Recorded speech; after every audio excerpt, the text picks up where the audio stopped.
आदम अलैहिस्सलाम के बाद 1000 साल तक तौहीद पर कायम रहने के बाद उन लोगों में बुत परस्ती इस तरह शुरू हुई कि उन बुरे लोगों में बाज नेक लोग भी थे। ये बुरे लोग उन नेक लोगों से बहुत मोहब्बत करते थे और उनसे तकर्रुब हासिल करते थे, उनकी शान में बहुत मुबालगा करते थे। और उन्होंने कहा कि हरगिज अपने माबूदों को न छोड़ना और न वद और सुवा और यगूस और यऊक और नस्र को छोड़ना। ये नूह अलैहिस्सलाम की कौम के बाज नेक आदमियों के नाम हैं।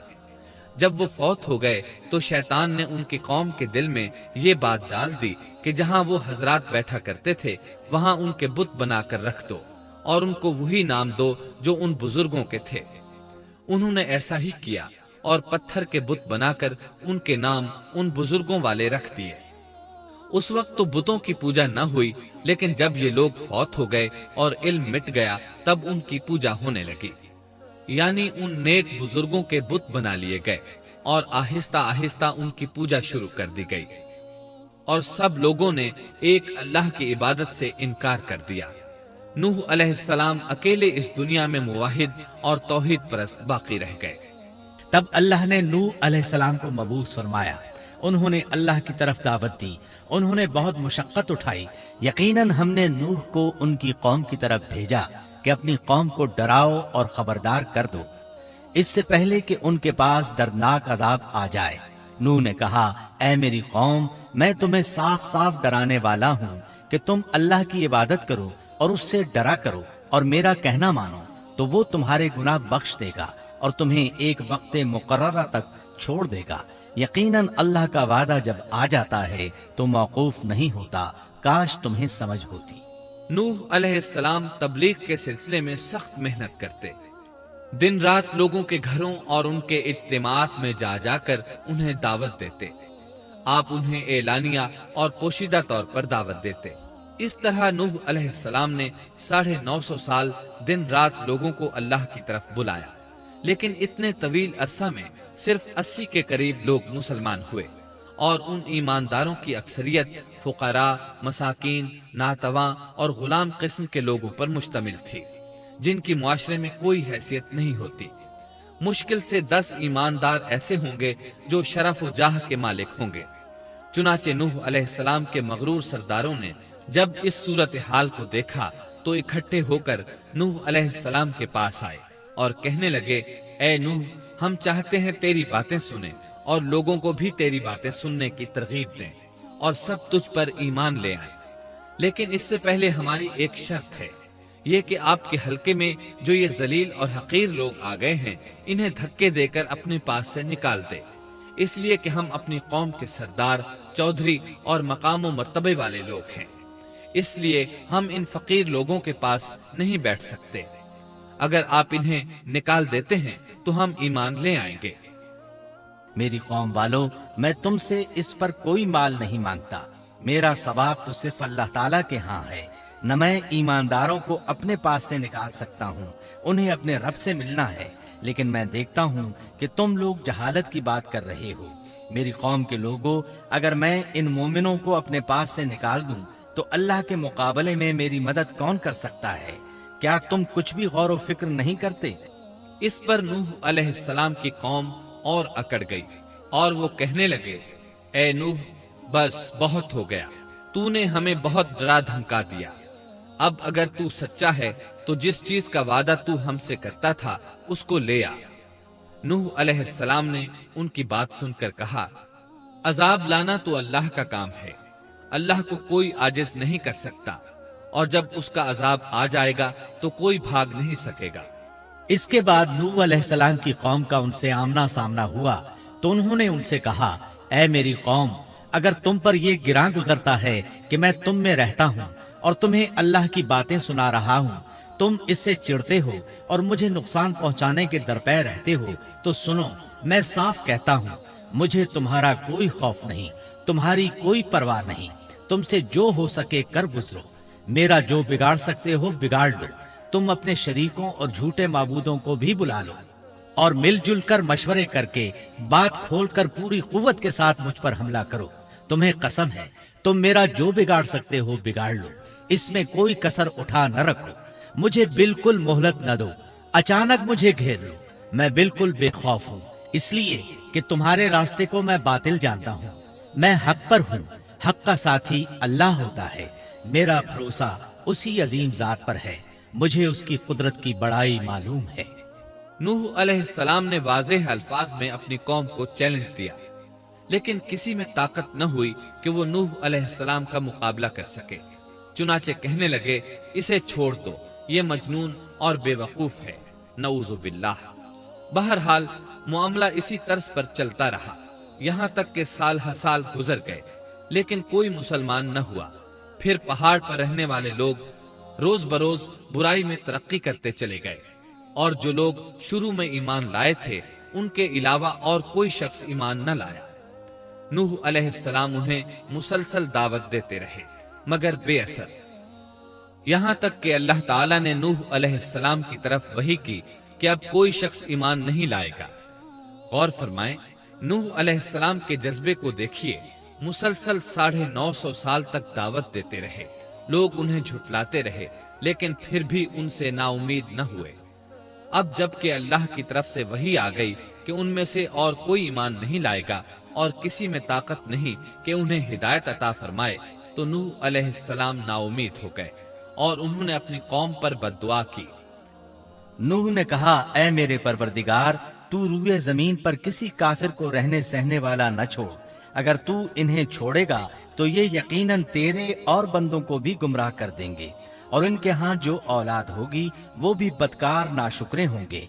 ऐ मेरे परवरदिगार, तू मुझे और मेरे माँ बाप को और जो भी ईमानदार होकर मेरे घर आए और तमाम मोमिन मर्दों और औरतों को बख्श दे, और काफिरों को सिवाय हलाकत के और कुछ न दे।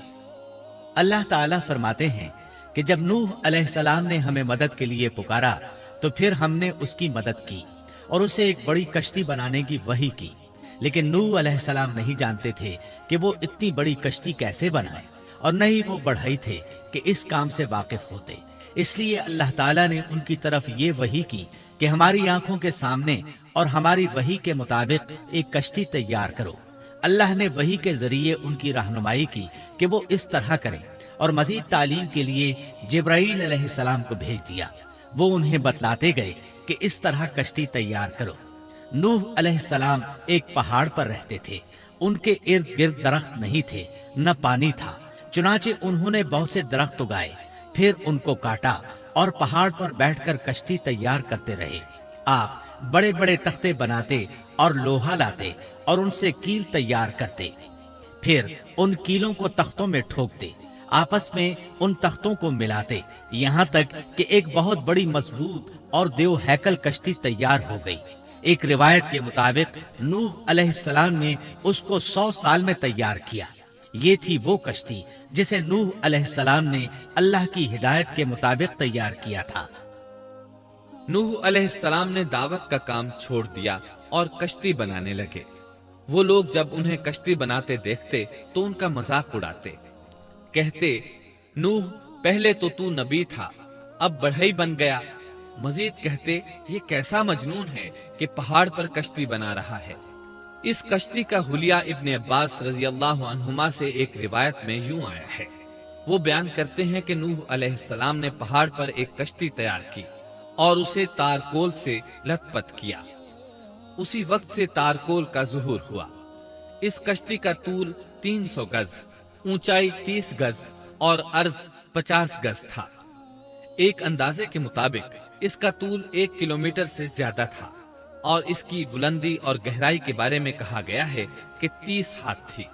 और ये कश्ती आम कश्तियों की तरह ऊपर से खुली हुई नहीं थी, बल्कि जिस तरह उसको नीचे से बंद किया गया था इसी तरह ऊपर से भी बंद किया गया था, ताकि ऊपर से जो बारिश बरसे वो उन्हें नुकसान न दे, और जिस तरह नीचे वाले गर्क होने से महफूज रहें उसी तरह ऊपर वाले भी महफूज रहें। गोया वो एक गेंद की मानंद थी। इसमें अलग अलग 3 दर्जे बनाए गए थे। हर दर्जे में एक दरवाजा था और ये 3 दरवाजे इस तरह थे कि हर दरवाजे के ऊपर एक दरवाजा था। ये इस कश्ती का हुलिया था। ये कश्ती आज भी मौजूद है। अल्लाह ताला ने इस कश्ती को बतौर इबरत और निशानी के बाकी रखा है। इसके बाद तूफान आया। अल्लाह ताला ने नूह अलैहिस्सलाम को इस तूफान के ज़ुहूर की एक निशानी और अलामत बतलाई थी। नूह अलैहिस्सलाम के घर में एक तनूर था। अल्लाह ने फरमाया, जब ये तनूर जोश मारने लगे और पानी उससे उबलने लगे तो समझ लेना अल्लाह का वादा आ गया। चुनाचे उस वक्त मोमिनों को और अपने आहलो अयाल को और जमीन पर बसने वाले तमाम जानवरों का जोड़ा जोड़ा इस कश्ती में सवार कर लेना। तनूर से क्या मुराद है, इसके मुताल्लिक मुफस्सिरीन में इख्तिलाफ है। बाज कहते हैं कि इससे मुराद एक चश्मा है जो जमीन से निकलता है, लेकिन राजे रिवायात के मुताबिक इससे मुराद मारूफ तनूर है जिसमें आग जलाकर रोटियां पकाई जाती हैं। यहाँ तक कि जब हमारा हुक्म आ पहुंचा और तनूर उबलने लगा, हमने कहा इस कश्ती में हर किस्म के जोड़े दोहरे सवार कर ले और अपने घर के लोगों को भी सिवाय उनके जिन पर पहले से बात पड़ चुकी है और सब ईमान वालों को भी। कश्ती में सवार होने वालों की तादाद 80 बताई जाती है। चुनाचे जब तनूर जोश मारने लगा तो नूह अलैहिस्सलाम कश्ती में सवार हो गए। कश्ती उनकी बस्ती में लोगों से दूर पहाड़ पर थी। अल्लाह की कुदरत के तमाम किस्म के जानवर भी कश्ती के पास आ गए। नूह अलैहिस्सलाम ने उन्हें भी सवार कर लिया। बस हमने आसमान के दरवाजों को जोर की बारिश से खोल दिया और जमीन के चश्मों को जारी कर दिया। बस उस काम पर जो पानी मुकर्रर किया गया था खूब जमा हो गया। आसमान से नाजिल होने वाला और जमीन से निकलने वाला पानी कितना था, इसका अंदाजा अल्लाह ही को है। बहरहाल इस पानी ने जमीन पर रहने वाले इंसान, चौपाए, हैवानात, गरज हर चीज को गर्क कर दिया। जब पानी में तुगयानी आ गई तो उस वक्त हमने तुम्हें कश्ती में चढ़ा लिया ताकि उसको तुम्हारे लिए नसीहत और यादगार बना दें, ताकि याद रखने वाले कान उसको याद रखें। यानी पानी इतना ज्यादा हो गया कि उससे तमाम शहर, बस्तियां, इंसान और जानवर गर्क हो गए।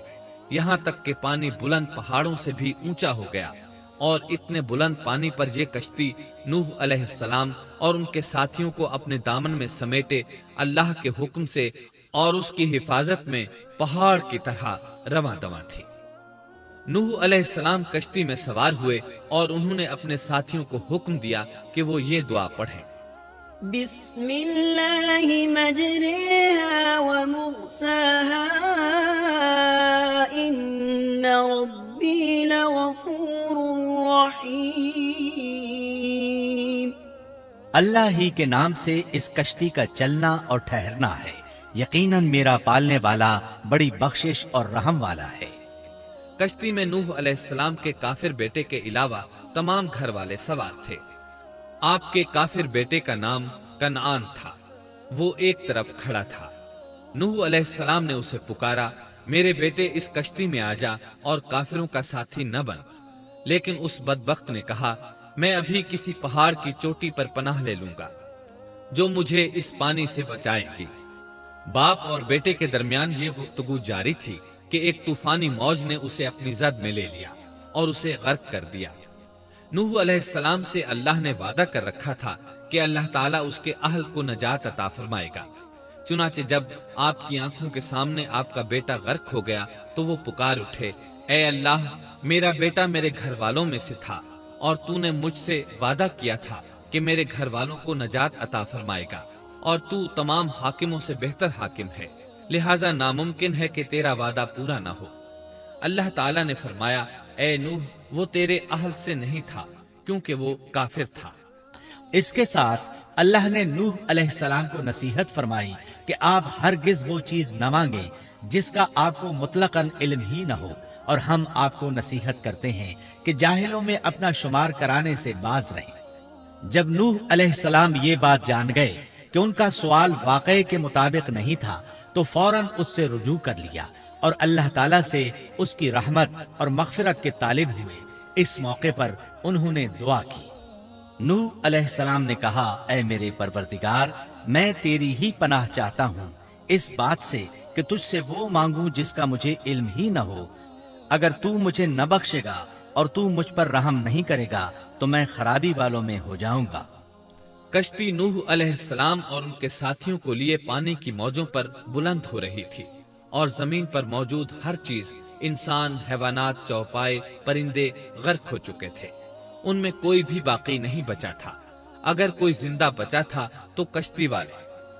ابن عباس رضی اللہ عنہما سے روایت ہے کہ نوح علیہ السلام اور ان کے ساتھی 6 ماہ کشتی میں رہے۔ آخر اللہ کے حکم سے طوفان رک گیا۔ اللہ نے زمین کو حکم دیا کہ وہ تمام پانی کو نگل جائے۔ زمین نے سارا پانی نگل لیا، زمین خشک ہو گئی، کشتی جودی پہاڑ پر جا کر ٹھہر گئی۔ اب انہیں حکم ہوا کہ سلامتی کے ساتھ کشتی سے اتر آئیں، آپ پر بھی برکت نازل ہوگی اور ان قوموں پر بھی جو آئندہ آپ کی نسل سے پیدا ہوں گی، اور آپ کی نسل میں سے کچھ لوگ ایسے بھی ہوں گے جنہیں ہم فائدہ تو ضرور پہنچائیں گے، پھر انہیں ہماری طرف سے دردناک عذاب پہنچے گا۔ بہت سی روایات میں یہ بات مذکور ہے کہ نوح علیہ السلام ایک لمبی مدت یعنی 6 ماہ کشتی میں طوفان تھم جانے کا انتظار کرتے رہے۔ آپ نے طوفان کے حالات معلوم کرنے کے لیے ایک کبوتر بھیجا جو واپس آ گیا، اسے پاؤں رکھنے کو جگہ نہ ملی۔ اسے دوبارہ بھیجا گیا تو وہ پھر واپس آ گیا۔ چند دن بعد اسے پھر بھیجا گیا تو وہ اپنی چونچ میں زیتون کی ایک ٹہنی لیے ہوئے تھا۔